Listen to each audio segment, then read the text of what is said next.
Hai, Assalamualaikum korang. Hari ni admin nak share kan makanan suplemen admin setiap hari. Inilah dia admin punya makanan rutin Mega Ratu. Okay, Mega Ratu ni yang bestnya dia bukan sahaja untuk dalaman wanita tetapi dia juga bantu untuk dari segi tenaga. Siapa yang sesuai untuk amalkan Mega Ratu ni?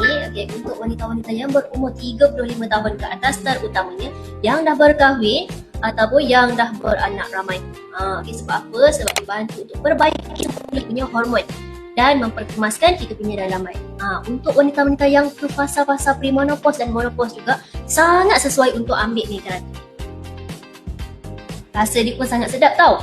Dia tak rasa jamu tetapi dia rasa macam-macam daripada buah beri sahaja. Kandungan yang ada dalam Mega Ratu ni dia bukan sahaja mengandungi herba-herba yang mana bagus untuk dalaman kita, tetapi dia bantu juga untuk kita punya hormon lah. Dia bantu untuk kita punya mood, dia bantu untuk tenaga, dia bantu juga untuk mengatasi keharmonian rumah tangga kita. So kalau you all yang ada masalah dalaman ataupun pada wanita yang dah berusia 60 tahun ke atas tu ada masalah kekeringan, yang ada masalah sis dan juga fibroid, korang boleh ikhtiar ini menggunakan Mega Ratu.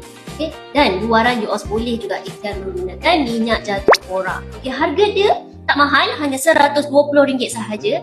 So you all apa lagi? Boleh dapatkan dekat kita punya stokis Jalan Batu Pahat.